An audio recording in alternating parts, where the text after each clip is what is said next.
Hey guys, my name is Shashank Kalanathi, and on this channel, I teach you guys how to break into the world of analytics. Whether you want to be a data analyst or a data scientist, this is the channel for you. And normally, I focus on the technical skills you need in order to get into one of these positions or to break into the world of analytics in general.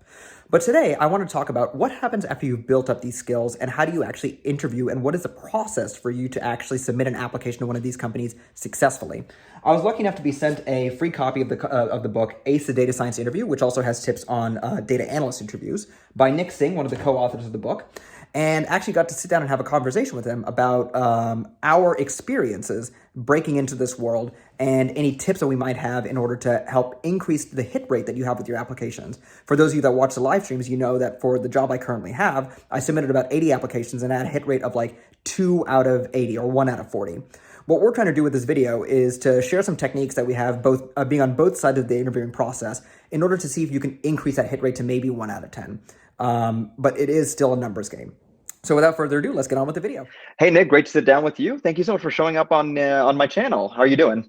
I'm doing great, Shashank. Thank you for having me on. Big fan of your videos and how long and thorough they are. So I'm excited to give people the works on how to get these jobs in analytics and data.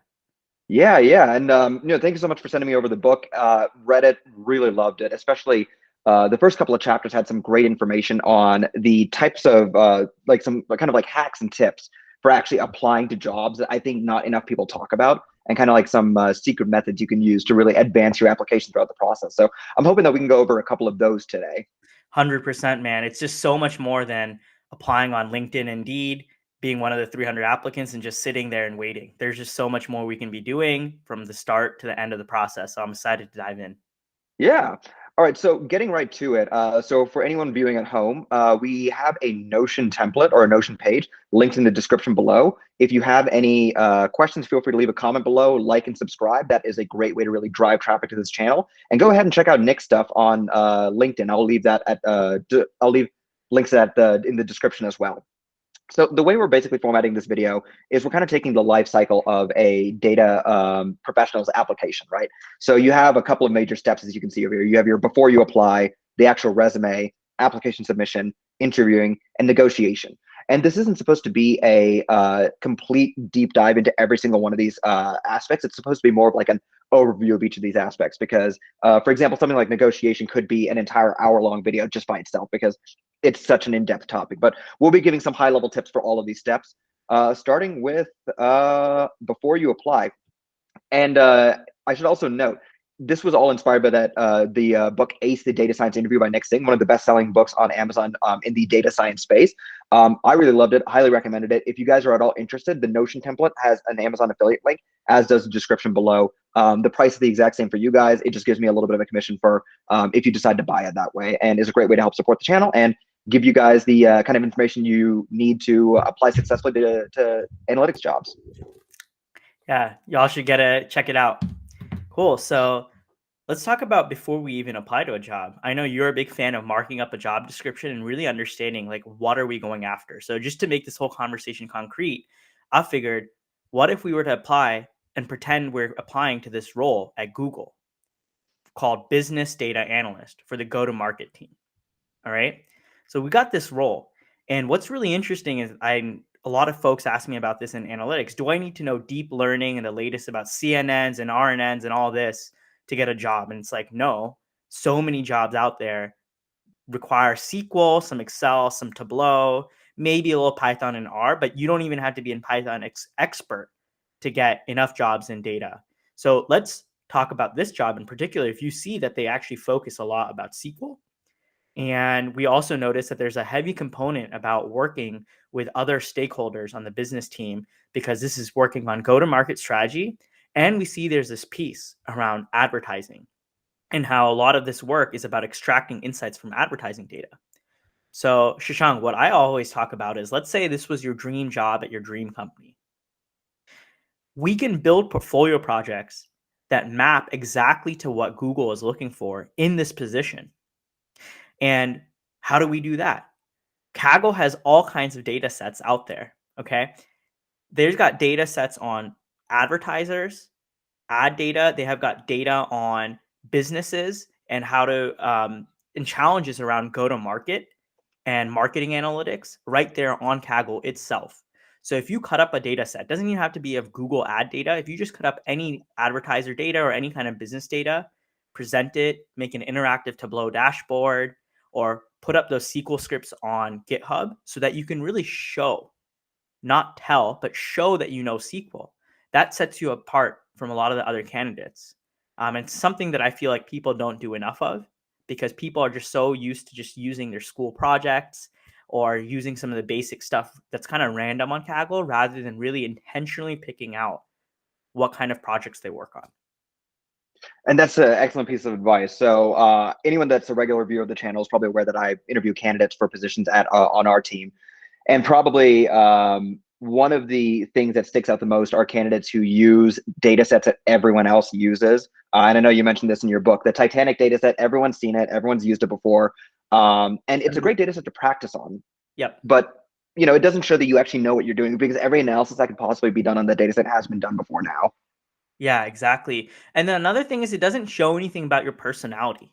It doesn't show you, something about this person unless you're really passionate about the movie Titanic. You don't really need to work with a Titanic data set. So I'll give you an example. To land my job at Facebook, let me tell you that story. I think it's pretty interesting because it really showcases my own past. So I love hip hop music. I love DJing. I love showcasing my taste in music. So in college, I made a game that was kind of like fantasy football, but for hip hop artists. So you kind of bet on, rather than drafting football players to your fantasy team, you're going to be betting and drafting rappers on your fantasy label. And I'd let people actually invest in these artists and track their investment based on Spotify plays. So I'd know which rapper is doing well and which one isn't. So this way you would be able to like say, oh, this guy's a one-hit wonder, or no, this guy's the future of hip hop and music. Like, let's bet on him. So I built this, and by building this project out, it got to about 2,000 monthly active users. And what I found very interesting from this project was this field called growth engineering, which is kind of like data-driven marketing, where you're basically setting up A/B tests and trying to cut data to understand what channels are working for marketing in a much more structured way than just like brand marketing, where it's like, oh, let's buy an ad, or like, let's just do this like random promotional event to build hype. This was a data-driven way of doing marketing and building products to be sticky. So suddenly I built that project, found this passion, and that's what led me to join Facebook's growth team, which is where I started my first job doing this same data-driven marketing and product building on the growth team. So this one project led me to Facebook, but Shashank, you might be thinking this, and your audience might be thinking this too. Nick, you just got lucky.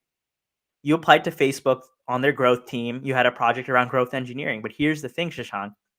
When I applied to Airbnb and Uber, I also showed them this growth engineering product because they're also doing growth engineering for themselves.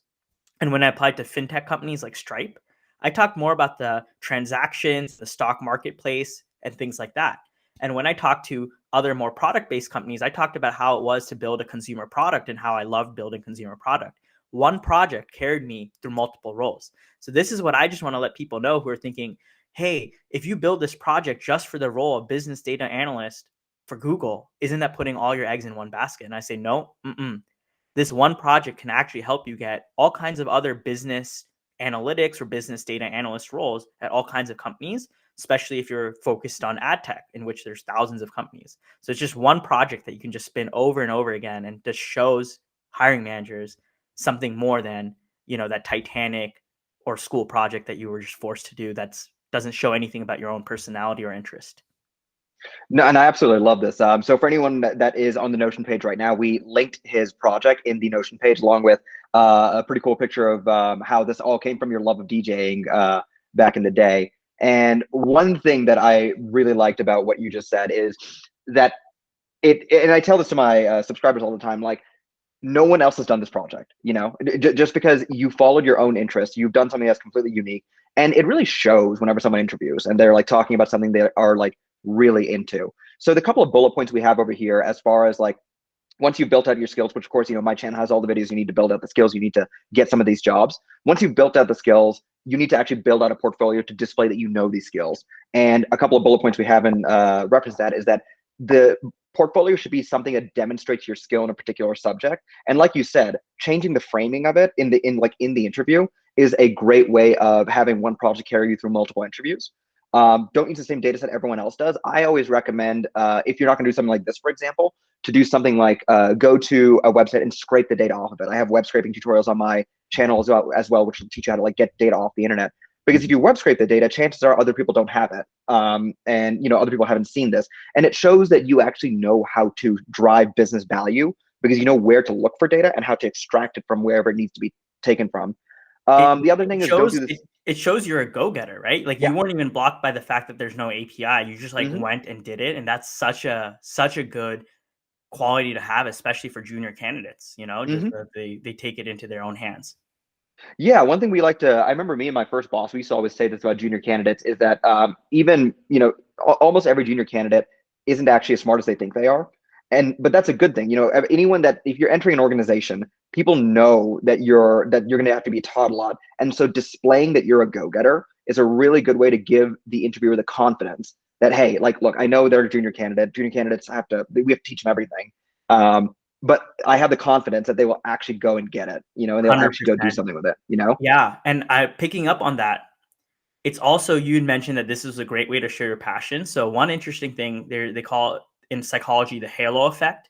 If you're good looking, people attribute other qualities like, oh, they're probably nicer and wealthier and all kinds of positive things if you're just good looking. Now, Shashank, I can't do anything about my looks, right?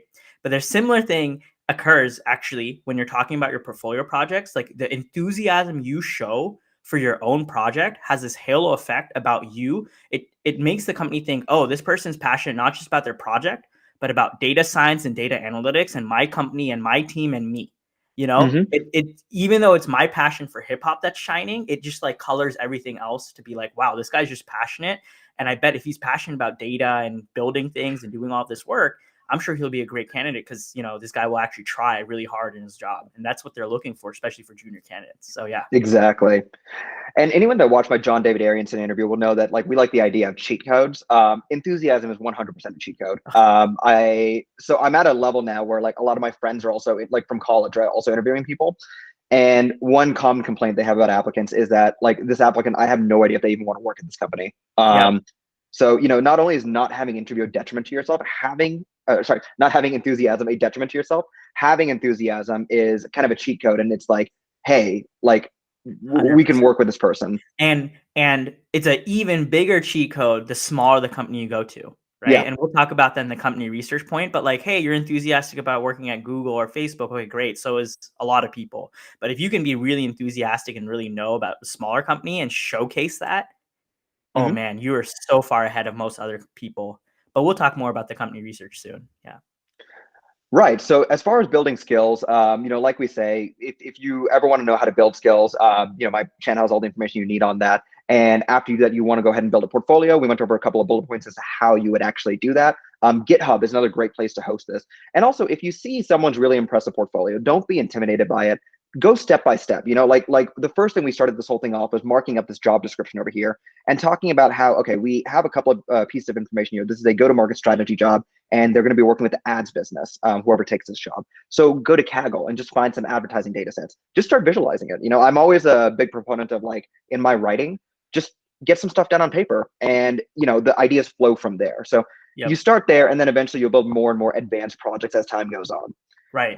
Next thing we say is, like, and even if you're not doing something crazy, even just exploring data is good enough, right? Because if you notice this job, it might not be about building machine learning models. It might really be about exploring data and communicating that to other stakeholders on the go-to-market team, right? So they're a really well-written, well-visualized data set that's not using any complicated math, but it's just beautiful and well-written, sets you apart from most other candidates, So it's like, it's really easy. Sorry, it's not easy, but it's not rocket science either to like show off your skills and stand apart from others, because most people just shotgun applications. They say, hey, it's Google, let's click apply, and then that's it, Yeah. So those are our tips on actually building out the portfolio. And to kind of bookend this discussion, a final note on skills. While it's important to build some skills prior to applying, don't worry if you don't quite know everything you need to know before you apply. If you enter a job knowing 100% of the necessary skills, the job was probably too easy for you and you should have aimed higher anyways. There's a great video I linked in the Notion page, Gary Tan's Learn, Earn, or Quit, which, long story short, it's basically talking about how in every job you're in, you need to be doing two of these three, or you need to be doing at least one of these three things. You need to be learning, you need to be earning, or you need to be in the process of quitting. That way you can go pursue a more interesting opportunity. So as far as skills are concerned, I know it's a very common refrain that people say like, oh, I don't know every single skill on this job description. No one ever expects that. And, maybe am I skilled enough to be applying? Well, if you knew everything about a job prior to going there, then, you're wasting your time there. All right, so next going to the resume section. So after learning some basic skills and then putting together your portfolio, you'll need to start building out your resume. And what purpose does a resume serve? This is one of the biggest tidbits I got from your book. Yeah. It gets you an interview, nothing else. Right. Yeah. And I think I got to elaborate on that because I know some people are saying, well, actually, no, there's more. Listen, what we're optimizing for right now is to get the interview, right? Because that's like its first hurdle. And that's such a hurdle for so many people, especially if you didn't go to a target school or you just have a non-traditional background. So we're trying to make it easy to get an interview, not once you're in an interview, impress the hiring manager. That's its own thing. So right now we have to be very clear. The resume is to get the interview. Now, who's reading that resume? Often it's a technical recruiter who, even though they're a technical recruiter, doesn't know how to code. They're not going to look at line 800 of your portfolio project and be like, oh, this person's good. They're going to spend about 10, 15 seconds max looking at your resume and seeing, is this person a fit for our company in this position? And they're keyword driven and they're just going to scan through it in 10 seconds, right? So what I always, argue with folks about is people have this idea of let's put more and more there so I can look better and better. When in reality, crowding out your best accomplishments by adding irrelevant details only hurts you because it makes it even harder to scan what was good in 10 seconds. People think more is better. It's actually worse. So I'll give you an example. Common one I see so many people do. They write their foreign languages. Listen, if you're in the US, you're applying for a data science job, it's in English. No one needs to know, Telugu or Mandarin or Italian. That's all great, but this is not one of those kind of roles where that does anything. All it does is take one line, and people think, Nick, you're nitpicking, but if you look at your resume and you try to cut out all these extra lines and you just space and add more space and just make it very clear what the biggest highlights are of your career, you're positioning yourself to be very scannable and like make yourself pass that 10-second screen way better and way faster. So I think that's the big advice I have for people is to not get confused and then cut irrelevant details. And you'll be surprised how many things are irrelevant. Like listing out 60 skills is irrelevant. If you contextualize that skill within your project, like, oh, I did data visualization with Seaborn, that's great.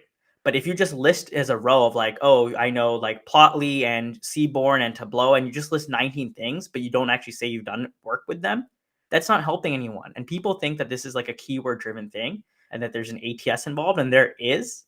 But we'll talk more about how you don't even have to go through the ATS. So if you don't go through the ATS, jamming your resume with keywords is not even that helpful, so we'll talk about that. But probably that's my biggest resume tip. I know there's been a lot out there about one page and this and that. I believe all of it, but I just think if you keep that guiding principle of let what's good be easily scannable, you're going to have a great resume. So we can look at my own resume that I used to land my job at Facebook when I was a new grad in 2017.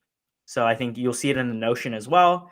But what interesting thing is there about my resume is I went to the University of Virginia, and a lot of college career counselors say, hey, if you're a recent grad or you're looking for internships, keep your university education right at the top. But what if you worked at places that are better known than your own university? What if you went to community college but interned at Uber? Well, let's go list Uber first and community college later, because there's no real rules for any of this. So I'll give you an example in my own resume. I list the fact that I interned at Google and Microsoft first, and it made them bold, and I bolded those words. So that's very obvious. That's what I did, right? And then comes my projects, because even my project, my rap stock project, which was the hip hop marketplace, that one was more impressive than where I went to school, for example, right? So I want people to judge me on that. So that's how I've ordered it. And like my leadership experience, people think that's really big. And it's nice to have, but that's honestly not necessarily what's going to get you a data science role. It's your projects and your past experience, right? So I made it really small in my entrepreneurial activities at the end, just a small tidbit. And if you look at my technologies, I didn't list everything I know, and I didn't rate myself, expert, this or that. I just listed a few of the things. And most of the time when I did list technologies, so I could pass any keyword driven filtering, it's written in the job description itself, like where I'm describing what I actually worked on. I'm contextualizing these technologies rather than listing out a whole bunch of things. Because ultimately, Shashank, you're not being hired because you're an expert in one particular tool, because companies have different tools or internal tools. It's really about just like what's the work you've done, and what's the projects you've done. And that's why this is how I've organized my resume. Sweet. There's a whole depth of information over there. And I know I promised you guys I'll make a resume video. Hopefully one day that video comes out. But right here is where a couple of things I got from what you were saying. First of all, you have your basic tidbits, keep it under a page as long as you have less than a decade of experience and everything. We have all that in the bullet points in the Notion, so feel free to check that out if you're interested. But some stuff that I thought was really interesting that is very not obvious, and definitely not something I knew when I was applying for my jobs initially, is that ordering is not like there isn't a right order. There's the order of like what gets eyes at the top. I mean, to the most interesting stuff first that matters. And conspiracy theory 100%. time. I think Yeah. universities tell you to put education at the top. That way they feel like they're more important. It keeps them important in the system. But well, if you guys want to hear my conspiracy theory on that, check out my live stream. We talk a lot about education. You gotta go live for that real time. Yeah. No, I mean, if you look at my resume itself, my hackathon at Penn Apps, where I went to UPenn to do a hackathon, that happened months after I ran my startup. But I listed it later because I want people to first ask me about my startup before they ask about my hackathon. And yeah, that's not in chronological order, which is like another one where it's like, oh, everything has Right. to be in order of when you've done things. It's like, no, that's not really true. You just do it in the order that makes sense, that shows you the best you can be as quickly as you can. Because in English, we read from top to bottom, left to right. I made sure pretty much the left, top left thing that you see on my resume is Google. Right? Mhm. That's honestly what the recruiter wants to see first, Right. So yeah, that's how we do it. No, love it, love it. There's a lot of great tips here. If you guys want to see the resume, it's available on the Notion page. Feel free to check it out. But And now let's get. shameless plug, of course, we got a whole chapter in the book, Mhm. Ace the Data Science Interview, about resumes and creating portfolio projects. Yeah, yeah. Again, if you guys are interested, link in the description below. And then let's get into what I feel is going to be the real meat and potatoes of this video, application submission and the actual interviewing process. So you're going through this process right now. And guys, remember, we're going through this kind of like the life cycle of the actual application process. I call it a life cycle because you're going to be doing this again for the rest of your life as you go from job to job. But now that you have a stellar resume and the skills to back it up, it's time to start applying. But you've already sent out 100 applications and not heard back from a single company. And this is where the secret of cold emailing comes in. So Nick, give me a little bit of an overview of what cold emailing is and how do you do it? Right. So when you ask somebody in your network to recommend you or refer you, that's like a warm introduction. But cold emails where you reach out to somebody you don't know at all. Right. So that's why we call it cold emailing. And it doesn't even have to be an email. It could be a cold LinkedIn message. It could be a cold Twitter DM. It's just the art of reaching out to people you don't know. And I think one of the biggest things, it's what helped me get my last job at Safegraph. In the Notion, you'll see the exact email I sent that landed me my job at Safegraph. And in the book itself, you'll see multiple other emails I sent to companies like Airbnb, Reddit, and Uber that actually got me interviews, and Snapchat as well, where I didn't know anybody at the company and I didn't have a referral, but I still got an interview. So cold emailing is all about basically getting someone's attention and making yourself respond worthy. And I think that's the big thing that I want to let people know is like, as much as I'm a fan of cold emailing, it's not like this silver bullet magic pill. You still got to have some real work done behind you, and you have to have a reason for why someone should respond back to you. And that again ties back into the portfolio project piece. You better believe, man, if you work at Facebook, Google, people are hitting you left and right. Mm-hmm. Hey, I want to work there. Can you give me a referral? Hey, I want to work there. Right. Very few people are going to be like, hey, I am really interested in growth engineering. I made this project that I growth hacked to 2,000 users. I see you're on the growth team. Can you refer me? I'll take that person any day. I'll talk to them because, listen, I'm a nerd for growth. That's why I'm on Facebook's growth team. Clearly, you're a nerd for growth too. So whatever it is, that you can connect on, put that in your email so that people realize this person is just not just like spraying and praying or just writing randomly. They are actually put in research about who I am, what my company is, and really did the work themselves that shows, not tells, shows their own passion, right? So if you're into healthcare, there's so many healthcare data sets right there on Kaggle that you can use and then just hit all these healthcare analytics companies with and just have a way better thing than other people who are like, oh, I'm passionate about helping people. I'm passionate about healthcare. Like that's what anyone can say, but not anyone can make a portfolio project with healthcare data and like talk about that intelligently. So I think that's my biggest tip that I tell people is like it, and it kind of combines that whole portfolio project piece, which is like, you know, you got to have that work done first, but once you have it, feel free to reach out to people who are relevant because you'll be surprised. People want to help you. And Shashank, it is a numbers game. Like, I don't want to make it seem like, yo, every email works out. But like, let's be honest, on Indeed or LinkedIn, you're just one of 300 applicants. Or like you're hearing back. Let's be honest, you don't even hear back from most companies. They don't even reject you. They just don't even say anything, right? So it's like even here, if we can have like a 1 in 10 hit rate where someone at least gets back to you, you're still probably batting better than LinkedIn or Indeed or any of these other job application platforms. So huge fan of writing custom cold emails that really just showcase who you are. And then I see that the subject line here is quite interesting. Could you dive into the subject line a little man. bit? You gotta flex, man. So I mean, I worked at Facebook, so I'm gonna mention that everywhere I go. I'm gonna say, hey, I'm an ex-Facebook engineer. I'm an ex-Facebook data person. But here's the thing, man. Like some people might be thinking, oh, this was easier because you had Facebook on your resume or you had done Google or blah, blah, blah. Here's the thing, man. You got to lead with whatever is good. And you'll be surprised. Like people will have interns somewhere and then they'll lead with like, oh, I'm a student at so-and-so college that no one's ever heard of. And it's like, well, why didn't you lead with the fact that you've done this, right? So even if you go to a random college or you're not even in college, okay? But you write an email like, hey, like, to a healthcare company that's like, oh, healthcare hackathon winner, or, check out my healthcare analytics project. Like that's just the thing. Some people will click on that, or it's like, there's a data set from Instacart, okay, on Kaggle.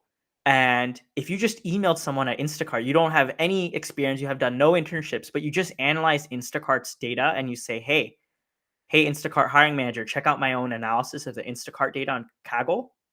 And you send that email to like 5 more people at Instacart, someone's going to get back to you. And let's say Instacart hates your ass, and they're like, nope, we're not going to respond to this guy.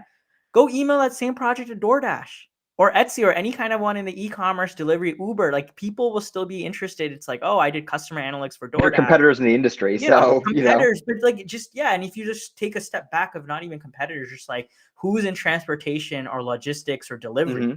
Suddenly even FedEx will be interested that you like analyze Instacart orders and like how people are buying and things and shipping things. Even FedEx as a company will be interested in that, and UPS. Right. Like it's not even just like these top tier companies or just like one kind of company or industry. You can just spin it around and you can write emails, and these companies are so big and their emails are on public, and there's different tools which I talk about in my book.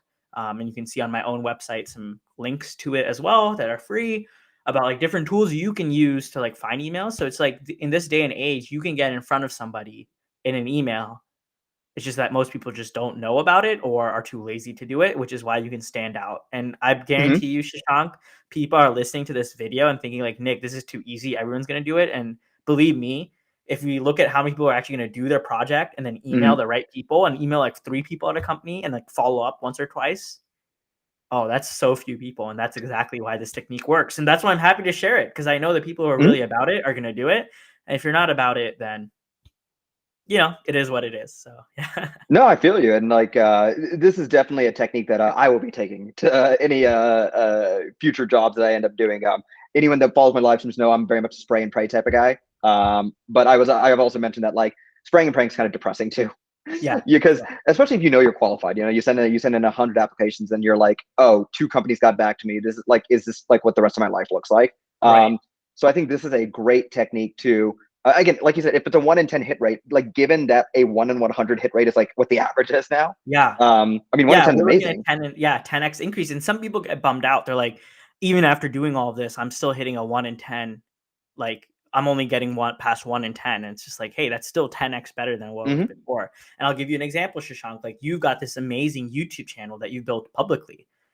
go email that in any email to any like Udemy or Coursera or anybody in the education space, video space, YouTube itself, TikTok, even though this is a YouTube channel, it'd be like, hey, I'm like an online course, online creator. You can just spin this one project and not project, I mean, this channel.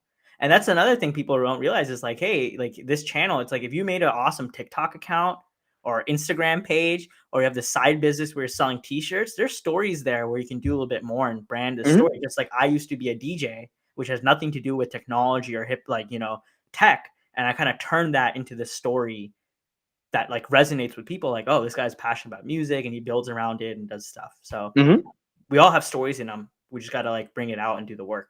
Yeah. And one more thing I'd like to also add, some great advice I've gotten from someone is that the one way to ace an interview, right? Like kind of like the holistic way to ace an interview is that you want to convince, or you want to be able to visualize in the head of the person you're interviewing, usually the hiring manager themselves, how will this person, myself, look in this job? And that's kind of where you come in with this email over here and all these bullet points over here, where you say, I'm a good fit for this role. This helps the HR manager, and this helps the hiring manager if they happen to read this email. I'm sure the email gets passed on to the hiring manager. Yeah. This helps them visualize, oh, wait, okay, this Nick Singh guy who I've never heard of, like I can actually see him, I can visualize him doing this role. Because the truth is, Shashank, I'm already doing the work before you even hired me. I'm already analyzing the Instacart transaction data or building this project, growth hacking. So if you didn't hire me, I'd still be doing that. And that's the companies, let's be honest, companies don't want to take a risk, right? So it's like, this guy's already doing the work and showing me he can do the work. And I can just see it publicly on their GitHub, or I can use their product. I can see their analysis in their Google Colab notebook. Like I can see this person's doing their work. Like, let's call them for an interview, because I'm not sure about these other people who say they have skills. But like, who really knows, Yeah. All right. And one thing I like to I'm glad you mentioned it. So this is a secret weapon, but it's not a silver bullet. This doesn't kill the werewolf by itself. Like it has to be backed up with, let's just go all in with the analogy. It has to be backed up by an actual gun, your actual skills. And I think that is, with all of these tips over here, it's also very important that you know that, because I think when Nick and I were discussing this video, he brought up a very important point, because I was like, filling out the Notion page with every single tip I could find. And he brought up a really good point. He said, like, let's try and avoid like just the generalized tips that anyone can get from any career center. And I think that is very important. And that's why we should also say, like, make sure you have the skills to back the stuff up, which again is exactly what my YouTube channel is all about. And then this kind of stuff like advances your application 100%. Significantly faster, and it allows you to get the job you deserve, but you have to first deserve it. 100%, man. You got to put in that work, and like, believe me, like there was a lot of work put into all of this stuff to just get to these kind of companies like Google and Facebook that I've been lucky enough to work at. A lot of work goes in, but it's that, yeah, these tips work for that underdog who is like, you know what, I've done the work, but because I haven't worked at so-and-so company, or my school isn't very well known, or, I'm just not getting lucky, or I got laid off. Like this is for them. That's for the underdogs. 100%. Yeah. Yeah, no, I mean, we got some excellent stuff going on over here. All right, going on to the next section, guys. Now, you built up skills, you wrote the resume, you cold emailed, you applied, and you got called back for an interview. So now this is where the rubber really hits the road, and this is where you bring it home. There's a lot of work that went before this, but none of it matters if this part doesn't go well. And this is kind of like where the meat and potatoes of our content is here, but the meat and potatoes of the book is really over here. And after you built up the resume, built up the skills, crafted the resume, you got to do the interview. So the basic interviewing process, and it can change from company to company, but more or less is going to go something along the lines of like, you first have an HR screening where you submitted the application, and then HR, they screen out candidates, and they basically make sure you're not a serial killer. And if you interview at companies like Google, like FAANG companies and stuff like that, recruiters will even ask technical questions every once in a while, like just a very small one. That way they can be like, oh, this person like knows how to use an IDE, and they know how to code, or whatever is necessary for the job. For my job, so I've worked in non-FAANG companies, so like Interstate Batteries, Nordstrom, stuff like that. Usually the recruiters aren't doing that. That comes in the hiring manager section. But just be aware, the HR screening, especially at like massive companies like Google, can involve a small technical question or two. So be prepared for that. Then you have the manager/behavioral interview. Then technical interviews, where a lot of the times, at least the way it's worked with me, is I'm usually given the technical interview by my future coworkers, people on the team, because one, they're the one usually doing the work, and then two, I'm guessing they also want to be like, okay, how does this guy work? Can we work with this guy? Followed by what I usually see as a director interview, where someone higher up above the manager, who actually has budgeting power, is going to go and start like looking and being like, okay, like, am I fine putting my, spending more than 6 figures on this person? Yeah. Because one thing I always like to say is that the company is spending more than your salary on you. If you start including like health benefits and everything, it's like at least 30% extra on you. Yeah, 30 to 50%. When you look at these FAANG benefits with free food and everything, they're easily spending 50% overhead on your salary, more than your total comp, actually. So yeah, it's a big risk, and this is why we talk about like, hey, de-risking it. It's like if you have these portfolio projects that show you can do the work, that just like de-risks it over and over again. And so I love how you're getting in the head of the company. That's exactly what it is. Like it's about finding product market fit. You're the product, the market is the job, and you're trying to convince them, okay, like, I am the least risky, most beneficial option there, because like you said, it's not easy to get rid of employees, and one bad employee can ruin a team much faster than like 2 good employees can improve it. Quick tangent. My basic theory for that is that whenever you have a really bad employee, the really good employees will work really hard to help the really bad employee, which sucks up their time as well. So companies, like you said, de-risking is really important for them, and you have to convince them you're, the right candidate.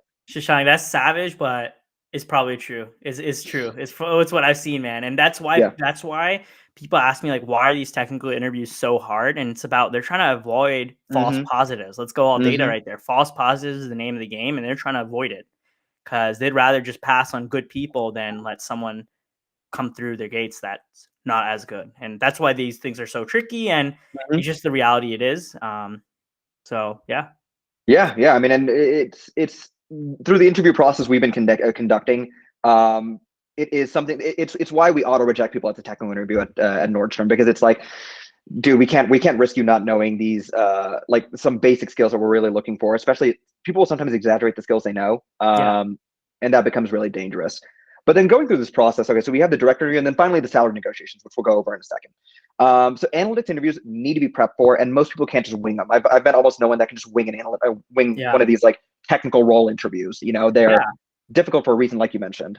Right. And I know people have asked me like, oh man, if you need a book like this, like you're just not going to make it. I've seen that NGMI, you're not going to make it if you need a book like this. I'm like, yo, like there's books like cracking the coding interview. There's a book like cracking the product manager interview. Consultants have like case interview secrets or cracking the case interview. Our field didn't have it until this book, but there's a reason these books exist. Is because if you want just to do slightly better in these really hard things that are just trying to filter you out, like you got to have a really big ego, just say you're going to wing it, and let's be honest too, right? Some of these skills that are tested aren't everyday data analyst or data science skills, right? Like reversing a linked list isn't something you're going to be doing. I mean, let's be honest, you're probably not even using a linked list data structure, probably just mostly arrays and lists, right? Or another thing is like some of the statistics, like, you've done the statistics, but maybe you haven't integrated something in a while. And sometimes companies, especially if you're doing more quant jobs on Wall Street, but also sometimes like more advanced, this is more for ML roles, but they might ask you to integrate something, some like PDF, CDF, or like do some kind of basic thing that you just haven't seen. Sorry, not basic thing, but more like something you did in your Stat 101 or Prob 101 that you just forgot about because it's been years since you've taken that class, and they kind of expect you to know it. Yeah. Which is also why, you need to come to an interview prepared to like, be asked something out of left field, because there's a decent chance you won't know everything like at that moment, but like being able to walk people through your thought process inspires a lot of confidence in the company, because I think everyone knows we're probably not going to find a candidate that knows literally everything, and some stuff is going to have to be taught on the job. But can we work with this person? Will they ask questions? Are they easy to work with? And this is kind of where we start transitioning into the behavioral interview.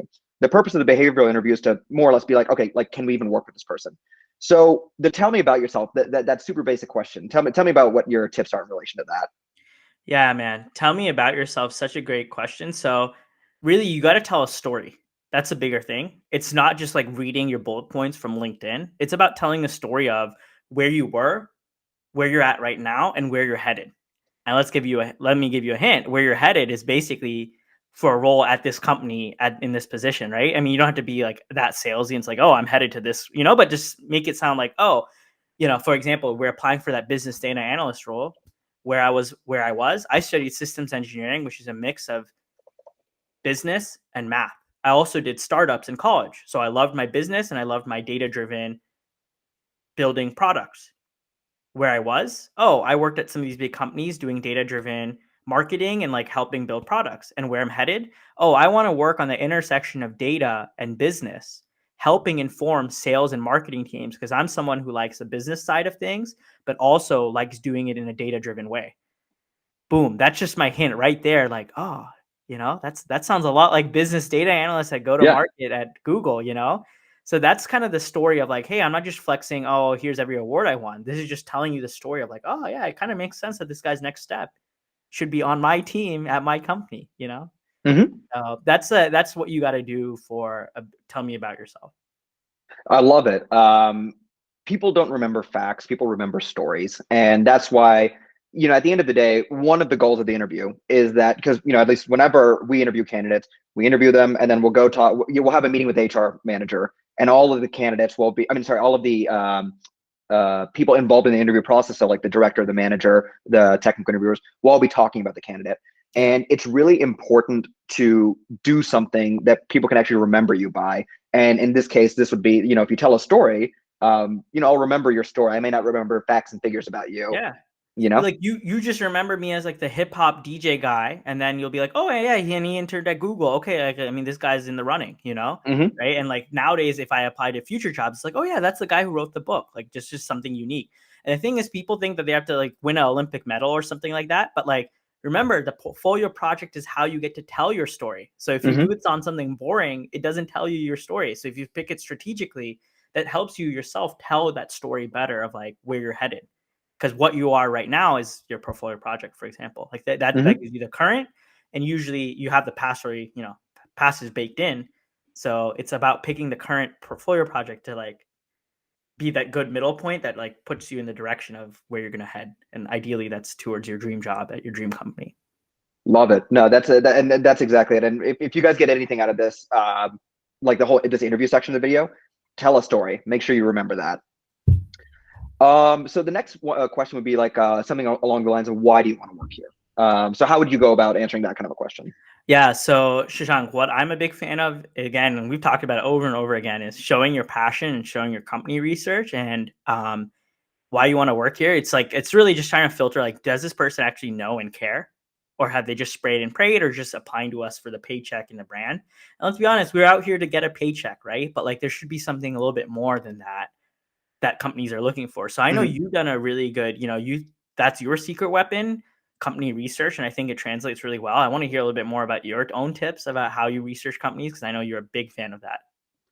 Yeah. So anyone that knows me, my personality type is very much like I just like learning random facts and figures about things. And I think a bit of a tangent. So much of life is just about figuring like, what do you like naturally like to do, and then finding a way to engineer your life around, you do that thing over and over and over again. So for me, researching random like I've been researching companies for fun like since I was a kid. I don't know why, it's just fascinating to me. When I was in high school, I did an entire like project on like Samsung and like the history of Samsung, and like it's just it's just something that's fascinating to me. So one of my secret weapons. Oh, big time. We're all nerds here. Yeah, it's all good, bro. Yeah. But one of my big time tips is, whatever company I have an interview lined up for, I always make sure to research that company. And by research, what do I actually mean? So there's a couple of things. First and foremost, you need to understand what the product that company sells actually is. And if you're working at a company as massive as Google, then you'll probably have to know what's the product that team works on. So for example, if you're talking like my first company was Interstate Batteries, right? The 500 people in the corporate office, and the company sold batteries. So I wouldn't have to know what any specific team did, because like there weren't like teams building entire products on their own. But if you're talking about something like Google, or even something like Nordstrom, you're talking about companies that are significantly larger, and knowing what the team does is really important. So always understanding where revenue in a company comes from is super important. So with Nordstrom, it's like, okay, do I understand the basics of a retail supply chain? Because one good thing about being working at a or researching a company that has like a business that's like very like replicated, like with Nordstrom you have JCPenney, Lord and Taylor and all those other guys. Um, is that you can get a basic idea like through company blogs and through just like, general research and stuff out there as to like, how does the basic supply chain of this company work? And if you understand the supply chain at a high level, then you'll understand, okay, where is this company's costs and where this company's revenues coming in from? And that gives you a very good high level overview of what is important to the company. At the end of the day, if you can convince people that you are a revenue maximizer, that is a key way of getting people's attentions, because at the end of the day, most of us, our job is to somehow either reduce costs or maximize revenue at our company. And then the next thing I would say is like, are there any short books written about the company? So for Interstate Batteries, the founder, Norm Miller, he wrote a book on his philosophy towards life. So he kind of had like a George Bush moment in his life where he was a huge alcoholic. I don't know if he was a womanizer or not, but he was an alcoholic for sure. And then he had this coming to God moment, and he writes about that in his book. I'm not a particularly religious guy, but I can read the book. I can understand what makes this guy tick and what's important to this company, and I can say, okay, like this is like something I found cool about the company, Or with Nordstrom, it was a lot easier because Nordstrom is a very service-oriented company and operates at the higher end of fashion retail, and is able to do so because we provide excellent service to our customers. And I knew that because I found an audiobook on Audible, The Nordstrom Way to Customer Success. And I just, put it on Audible, and then I would listen to it, when I was doing something else throughout the day, and just sped through that video and made sure I took down like a couple of facts and figures and some notes in there, put that on a Notion page, and had that ready for whenever my interview came up. So I would say those are the two things I'd say. Understand the basics of the business. The basic supply chain is a great way to get there. And if there are any books on the company, just scan through them, get a basic understanding of what's going on. Yeah, I want to add. So I feel like there's some like real gems in what you said, and a lot of what I actually advocate in our behavioral interview section of our book. So I want to add to some of these things, but what you've said is phenomenal, right? So in company research, right? Not every company has a book on them, but a lot of companies have a public blog, like an engineering blog. That's a great place to understand what they're building and what they're doing. And what are the business problems that they're solving, because a company blog tells you more than just like what technology they use. They usually have a problem that they're motivated by, and they explain that. So that's not only going to help you show that you like know about the company. Later on, we can talk about in technical interviews, there might also be like an open-ended case interview or like a product sense interview for more product data science roles, for example. That's where that kind of research will really shine. Another thing you mentioned was for Nordstrom, you're trying to read a book. Hell, bro, just go to Nordstrom. Go to Nordstrom next weekend. Check it out, right? And now you might be thinking like, "Oh, that's too simple. It won't work." But like, you'll be amazed by how many people are interviewing for a company that the product, and then they'll be like, "Oh yeah, I haven't really used the product." It's like, dude, it's a free trial, right? If you're interviewing for Uber, for example, on the driver analytics team, so it's not like the rider app that like consumers use to book rides, it's for the drivers. You can sign up for a driver to be a driver over the weekend and like drive one trip. I guarantee you most people won't do that, and that will help, especially if you're looking for a product data analyst role or like something that requires some more product sense, right? So even things like that set you apart and give you a better sense, because you'll be like, oh yeah, actually I just signed up to be a driver and I did a few drives last weekend, And like you'd be surprised, man, when I was at Facebook and I would interview with people would be like, oh, like I don't use Facebook. And I'll be like, okay, cool. Right. And I mean, like, it's Facebook, they have their own rules and regulations. So if you can flip reverse the link list, you're fine. But like, if at a smaller company, can you imagine you're just like, I don't use your product? It's like, well, what are you doing here? Right. And at Facebook, you can't do anything about that. And it's just like, oh, yeah, it's okay. Not everyone has to use Facebook. We have Instagram. But just like, it just sets us such a bad interaction, But the flip side of that is like, oh, yeah, like I was at Nordstrom last weekend and I saw this thing about the checkout flow, and I see you do analytics on customer transactions, and you have this loyalty card. I signed up for the loyalty program, so I'm all about it. I want to optimize. Suddenly you have such a more interesting conversation with your interviewer. And let's be honest, a great interview is actually more like a conversation than it's like a one-way, like, what does this person know? Because if you can start riffing on the Nordstrom customer analytics program and the loyalty card and talking about that and how you actually know something, you're almost talking to them as an equal, as a coworker. And that's what they want to see. Because remember, you had mentioned this in the past. They want to see you as a coworker. Can they imagine you like working side by side? And that's doing this kind of company research really in depth is what you got to do if you're an underdog, right? And again, I want to let people know, people are like, bro, this sounds like so much work. I'm not going to do it. And I'm just like, okay, yeah, I mean, this is not for everybody. If you're really, really good and you went to Harvard, just apply randomly, you'll be fine. But if you're not, didn't go to Harvard and you're just trying to break into the field, you're trying to do this is what's needed. And I'll be Mhm. honest, man. Even with like Google on my resume and Facebook on my resume, I still don't get callbacks from a lot of companies, especially smaller ones that are really like hip and hype. But doing this kind of research does change the scales where it's like, Mhm. okay, you know what? Like maybe, because I didn't go to an Ivy League college. I went to UVA and I don't have a master's or PhD or anything like that. So even I, find myself getting a leg up when I actually like write a well thought out email that shows that I've done research. So I really like what you're on, the company research thing. And there's just so much out there. It's not even just about a book or a podcast. There's so many ways, including Mhm. using the damn product, which is like such an overlooked one, which is just like Yeah. bare bones. Like you got to do that. Oh yeah, yeah. I went to a Nordstrom. I mean, to your point, I went to a Nordstrom store like before I Yeah. interviewed because, and one great thing I found is that I think one way to effectively do this, do a little bit of research on the company, and then go use the product. And the reason I say that, right, is because so I'm not much of a shop. I just don't shop that much personally. So there's a lot of stuff that happens around me in a retail experience that I don't notice. But by reading the book and understanding that it's a service-based company, I went through Nordstrom that day and I'm like, oh shoot, there are a lot of sales associates here.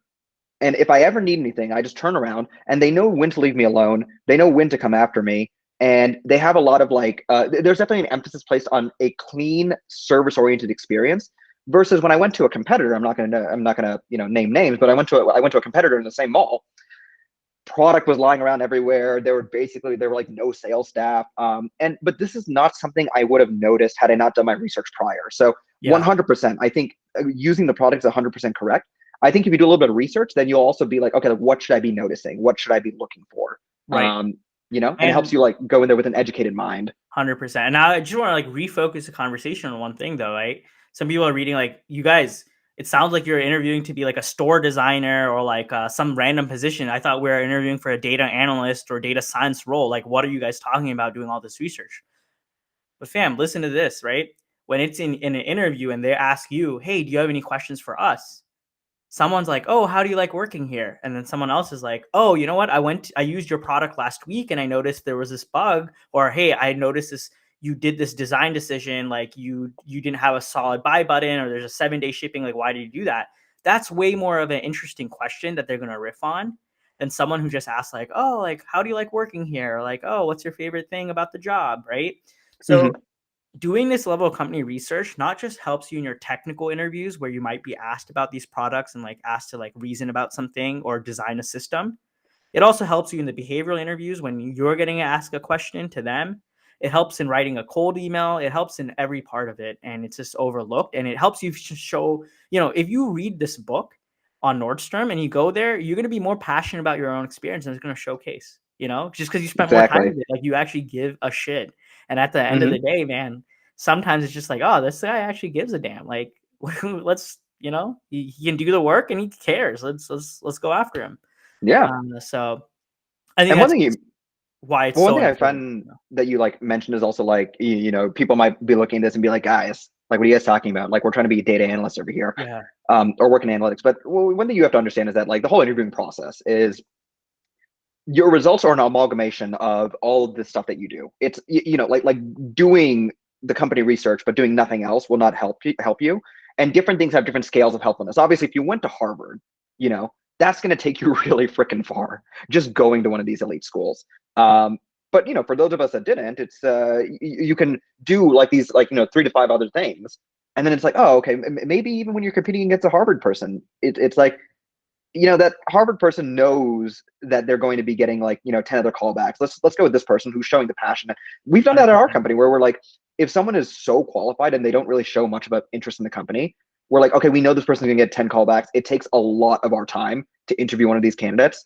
Let's just go with someone else, 100%. That's a real thing. And I know it sounds stupid, but like you hear Shashank's logic. I mean, that's a real thing happening in businesses. So it's like when you're able to showcase your passion and interest, do your research, you're just upping your odds. And again, caveat, like, no, I'm not some guru that's just like, oh, do these 5 hacks and you'll get a job. Like, this is after building a solid base, a real technical skills and doing your projects and all that stuff. So we're just talking about afterwards. I don't want to pretend like, oh yeah, like forget about soft skills, just talk your way into it. Nah. Yeah, the same BuzzFeed, man. We're here to provide real insights and help people out with real stuff. But yeah, Real you know, that takes the work as well. But going on to the next thing about why do you want to work? So we've done the why do you want to work here. What if you get a like a case study type question? You know, like I know you told me about the STAR method. Would you be able to elaborate on that a little bit? Yeah, so actually STAR method is more for the behavioral interviews, and it's a way to structure your answer in situation, task, action, result, right? It's just this way of basically, I call it structured storytelling, which is, hey, if they ask you about, hey, tell me about a time you use data to drive a decision. That's a kind of common question that's asked for people who are looking for data jobs. I would start with the situation. So, and you know, if you really want to break it down, like I'll give you a real example: situation, task, action, and result.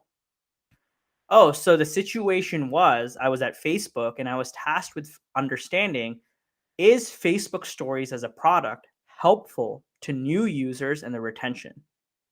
So the actions I took was I cut a whole bunch of data around how do new users use Facebook stories.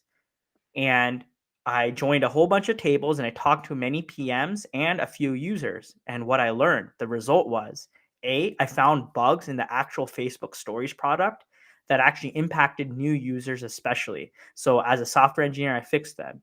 B, I also helped impact Facebook stories roadmap for the next quarter because I found real product weaknesses because they were thinking about Facebook stories as a product for everybody, but new users have their own kind of constraints and ideas and like issues with dealing with something because they're new to Facebook. So like they don't even understand how to use Facebook well, and they don't have any Facebook friends. So how they're going to use Facebook stories, right? So the result was, yeah, I was actually finding real bugs, improving performance, and I actually was able to change the roadmap of the whole org. Boom. That was my like 90-second way of just using situation, task, action, result to give a very clear, concrete answer to a question like that. So I think that's what we talk about there with STAR, and I talk about in the behavioral interview section. But what you just touched on, you had asked me about case questions. And this is really popular, especially for like product oriented roles like product data science or product analytics. We have a whole chapter about it in Ace the Data Science Interview, chapters like 10 on product sense and chapter 11 on case interviews. That's a whole other thing, which we can make another video on. But I just want to like, the tie in here is just that those questions are very realistic. Like at Uber, they might ask you, hey, how would you build search pricing algorithm? Where suddenly all this research about the driver app and knowing about the company metrics and blogs help. Or at Facebook, for example, a real question might be, hey, what are the success metrics you'd use for Facebook dating to know that the product was successful? Again, that requires you to actually understand what is Facebook looking for, how do they measure success, read their Facebook earning reports, actually use the damn product, things like that. So we can always do a future video on that, but I just want to tie in how even on the technical things that these companies are asking, your extra company research will really shine. Right. Sweet. No, and yeah, that's I love the STAR method. I find it incredibly helpful for actually like, you know, like you said, structuring a story around what you're talking about. And another resource I want to plug for you guys is there is a tremendous video on Bain and Company. So anyone that's not aware, Bain's a big three management consulting firm. They have this tremendous video on case studies. I'll go ahead and link it in the Notion below, in the description, because it does a really great job of breaking down the actual like thought process that goes into a case interview. And you know, sometimes you might hear a case interview and be like, oh, this sounds super basic, but like a person that can answer a case interview question very well is someone who is very well centered in their thinking and can break down problems really well. When companies say we want a problem solver, the reason companies say that is because there aren't a lot of problem solvers out there. It's you know, and then come to the live stream to hear my rant on the education system, but like, you know, it doesn't create as many problem solvers as it should. So Yeah. I'll go ahead and link that in the description. Yeah, absolutely. And then even our book, because case studies are so popular, we talk about the data-driven case studies that are common for these data roles. So less like consulting companies, but more data-driven roles in chapter 11 of the book. Yeah. Sweet. So the next thing that you might be asked is a project walkthrough question. So, you know, there's multiple ways that you could come to this. Either you could initiate the discussion, which I'm always in favor of you initiating the discussion, because that in reference to this kind of stuff, because then this is something where you do want to anchor the discussion in like your understanding of it, versus like having someone read the resume and kind of like anchor their own understanding first. But Nick has told me that a project walkthrough question is kind of a jumping off point from behavioral questions to the technical questions. So what can you say about that? Yeah, so you're gonna see this on pretty much any job interview, which is, hey, tell me about your proudest project, or tell me about your last job, or tell me about your if you don't have work experience, tell me about this side project you did. Often they might ask you like, hey, what were you most proud of? They're looking for you to flex, look for like what you did good. And they might ask you something like, hey, how did you deal with a delay or with a disagreement or a setback? That's kind of the behavioral aspect. But one interesting thing for data-driven roles is often this is a jumping off point for more technical questions. All right. So let's say you did some project where you did logistic regression.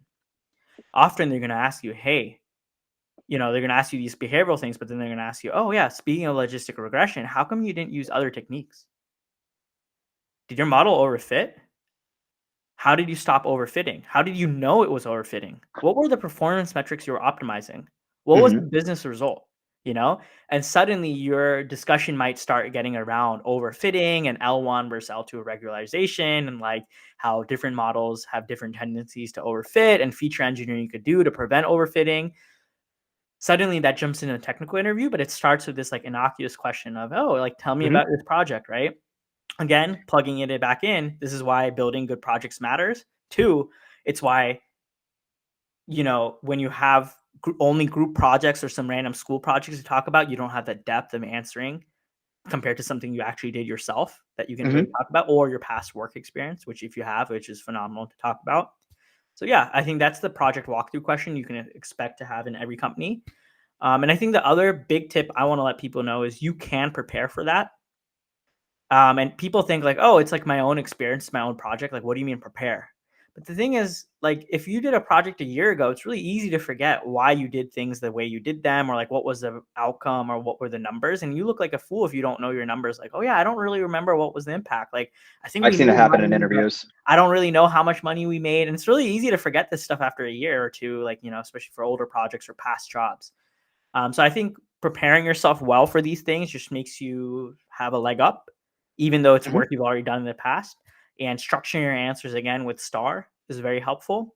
And the last thing I would like to tell people to do is make a grid of their last few work experiences and a most important project or two, and then run on, that's like the one axis of the grid. The other axis of the grid is the most common behavioral questions, like tell me about, what was good, what was bad, what was a failure, a difficulty you had with a partner on that project. And once you build out that grid of like, 2-3 projects and work experiences with like 5 or 6 questions that are really popular, and I list some of the most popular behavioral interview questions asked to data people in the book, in chapter 5 for behavioral questions. But once you make that grid and you prepare your stories, suddenly you're able to rattle off these stories really well and just come across as way more articulate. And again, this is a technical role, right? So you might be thinking, Nick, I'm not in sales. Why do I need to sound articulate, this and that? But like, let's be honest, you're not working with robots, you're working with humans. And if you're more articulate, you sound smarter. They think you're smarter, right? That's one thing. 2, it's work you've already done. You want to portray it well. You want to have it like ready.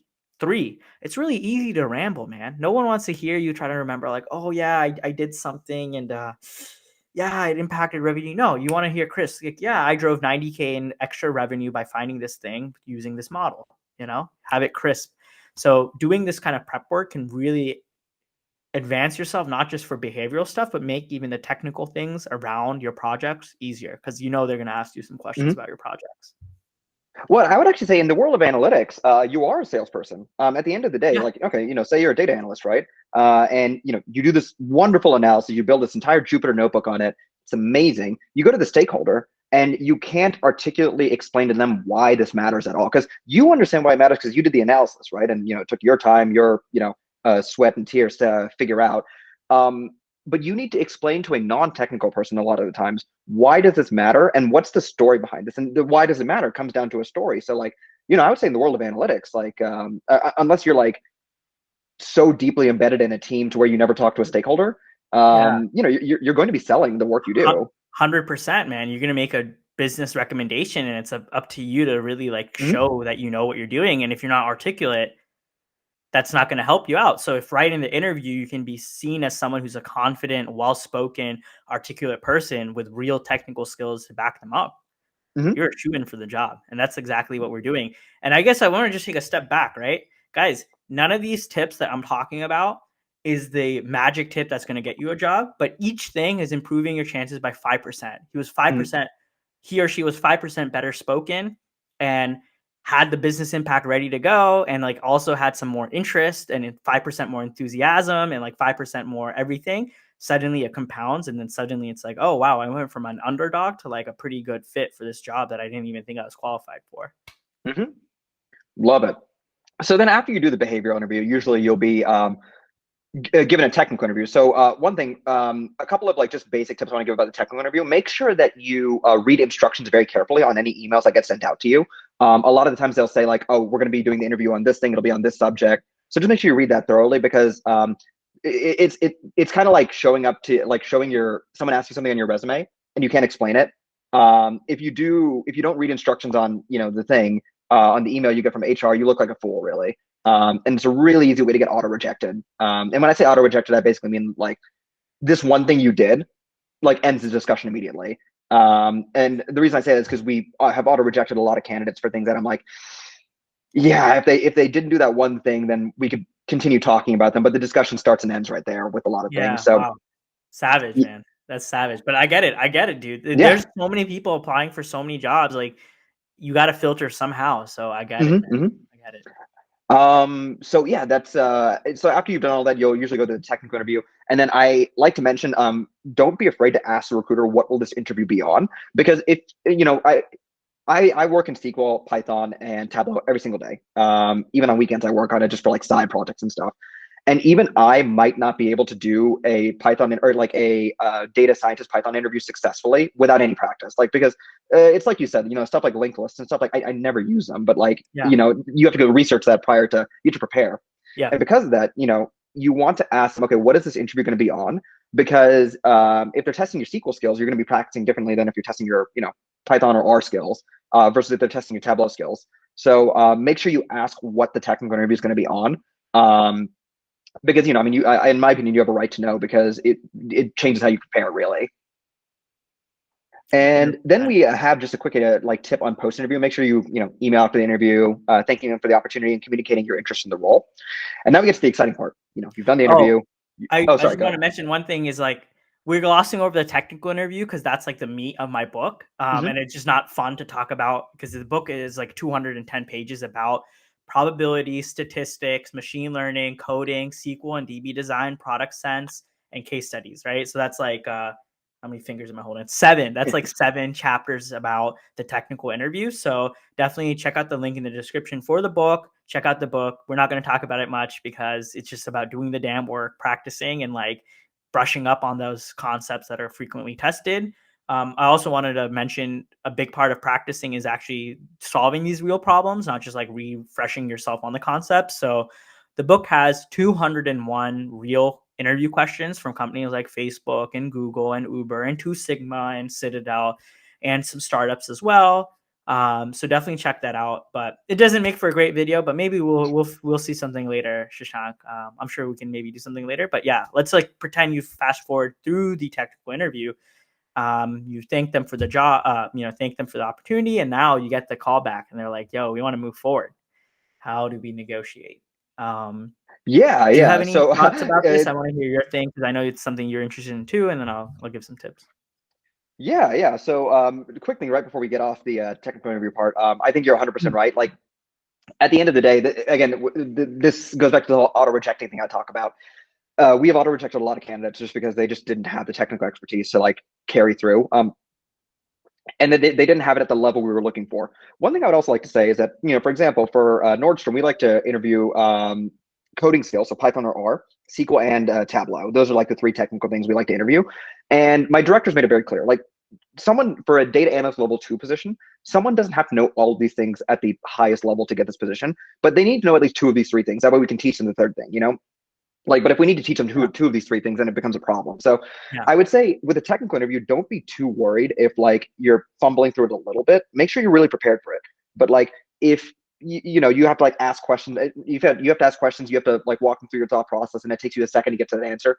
It's not the end of the world. But the technical interview, like this is where the book comes in, because at the end of the day, this is the easiest place to get auto rejected, where like you can put in all of this work, but if you don't have the content behind it and you haven't practiced enough, you haven't read enough, it doesn't matter. Right. So that's just my quick note on the technical interview and like Exactly. why we're kind of glossing over it right now. It's a whole And thing, exactly why even the book, like we tell people, it's not teaching you data science or data analytics. It's mostly about the problems in our book. So like, for example, the SQL chapter, we talk about some of the most common SQL commands to know for a few pages, like 3 pages. And then we have 35 real questions, which is like 40 pages of content, So it's like, that's the balance it is. It's really about the practicing and like actually being able to perform in an interview. And then it is what it is, man. Like it's cutthroat out there. So if you can't do that SQL query, or you just stumble a bit about that, intro coding question, or just like unsure too much about like overfitting as a concept, they're gonna find out.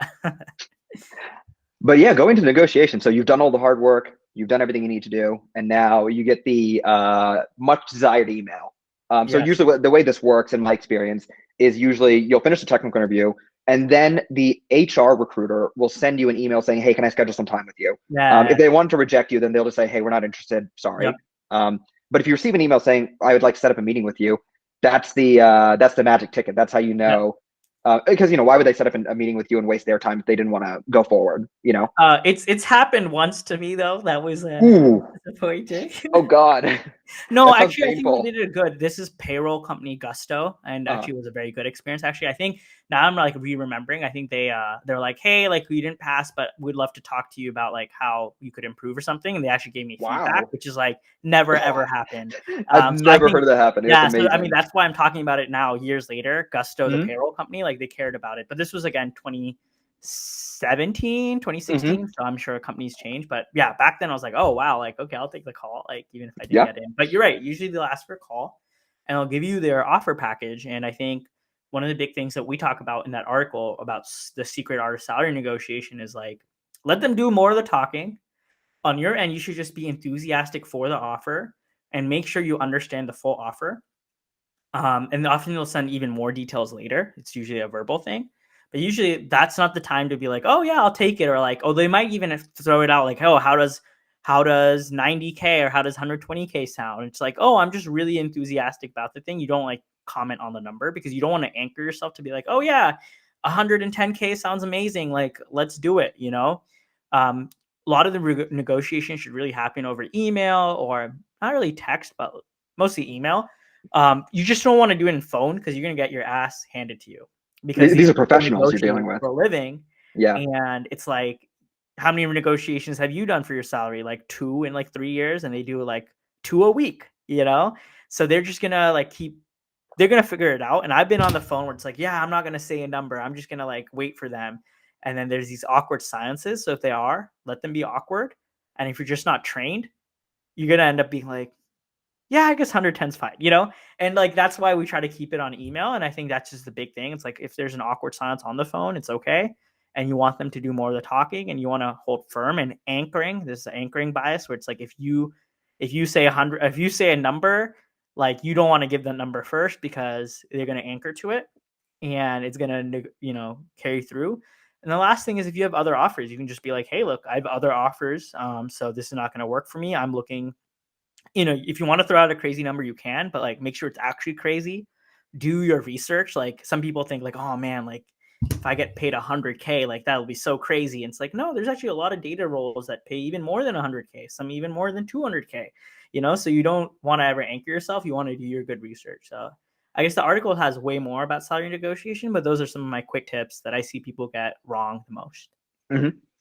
And just to hammer home how important this is, guys, because I've worked with a lot of technical people in my life, and technical people are always worried about the work. They're always worried about like, how do I like add value and everything. The sales aspect of their lives is usually less refined. And salary negotiation is this it uses similar skills to sales.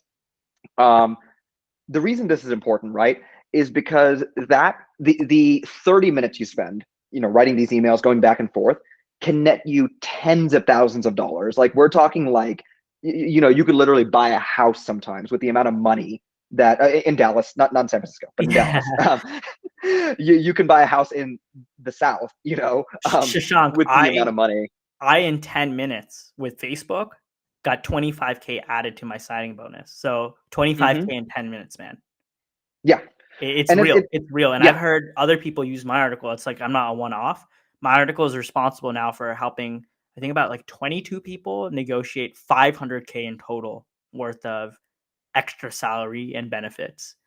So this isn't Yeah, just an entry definitely worth level thing. This is negotiating. like a all levels thing, Yeah. like it's real. It's real. It's even with my job, I and you have to also like know like what do you want to like negotiate. And the good thing is like, at least in my experience, companies like know that they're supposed to like negotiate you, so they'll always like lowball you a little bit at least, Yeah.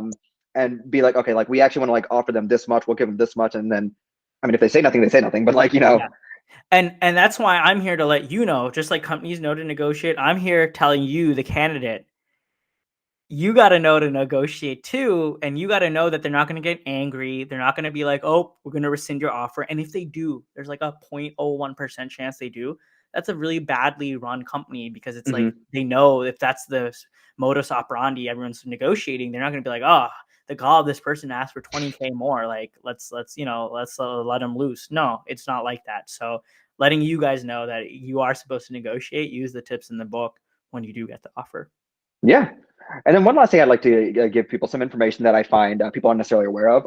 With a lot of companies of a certain size, right? There are these things called salary bands, where basically, and if you're talking about like FAANG companies, you're even talking about like TC, total comp, where like your compensation outside of your basic salary can be quite significant. But just talking about salary for a second, there's these things called salary bands, where like for every job, there's a band of anywhere from like 20K to like 80K in like the difference in salaries that you could be getting. Nordstrom, we're really lucky that like once you get in the company, the bands are all public information within the company. And the reason you don't want to give a number first is like, say, for example, the band for a job is 80 to 120K. You don't want to come in saying, yo, I want 75K. And then they come and they say, okay, we'll give you 80K. You feel really good, but you actually had the ability to negotiate all the way up to 120K. And that's $40,000 per year that you potentially lost. Now, were you going to get that 120? Probably not. That's usually reserved for like the most advanced candidates. But like understand that like companies have bands, and you never want to like put yourself below that band, because when you don't know what it might be.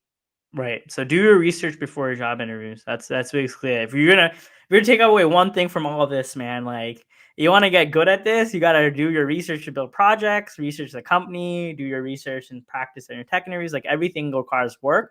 But when it all comes together, it's like, oh, 25K in 10 minutes at your dream company doing my dream thing, right? Like I was doing data-driven marketing and work at Facebook on the growth team with a great salary with an extra 25K. It's like it all comes together. And I think none of this is easy, but it is simple. Simple meaning there is a structure to it. And I think that's what I want to leave with. That, people feel this is all very overwhelming, or like there's so much randomness. And I just want to let people know, like when you apply the structure to job hunting and you really write those emails, you make those projects, like it's not easy, but it is simple in the sense that you do the work, good things will come. It'll just take time, and there will be rejection on that path. Like even with all these great companies on my resume, I still get rejected left and right. So it's not easy, but it will come. So yeah, just hang in there, guys. I know it's tough. Yeah. Love it. Thank you so much for coming onto the channel, Nick. So I hope you guys found this video very useful. Again, remember the link for the Notion is down below, where if you're more of a reader, the Notion has what we talked about in the video in a bit more of like a less conversational, more structured format. The book Ace, the Data Science Interview. I have a copy of it, read it, loved it. If you feel like it might be useful for you, feel free to check out the link in the description below. Nick's holding up the book right now. And Nick, if they want to reach out to you, if they want to like, because I know you like author a lot of content outside of your book, and you have a lot of great tips and stuff. Where can people see you most easily? Yeah, so I post daily on LinkedIn. So I hit the connection limit. So definitely hit me with a follow, not a connection request. But I post daily on LinkedIn. I also have some blogs up on nicksingh.com. But really, the bulk of what I know is in my book, 290 pages. I poured my soul in there. So that's really what I know about getting these data jobs. Yeah. Yeah, and follow this guy on LinkedIn. He's blowing up. I think when I first met him, he had like 40K followers on LinkedIn. Now it's like 67 or something. It's probably Yeah. like Yeah. 70 something today. Yeah. But It's up no, there. yeah, Yeah. it, Thanks. it's been great having this conversation with you. Thank you guys so much for watching. Make sure to like, comment, and subscribe. If you have any questions, feel free to comment below.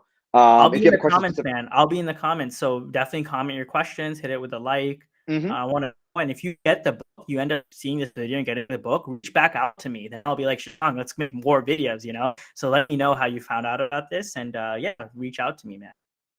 Let's do it. So thank you guys so much for showing up. I hope you guys found this useful. If you have any comments or questions, leave them below. And I hope you guys have a great day.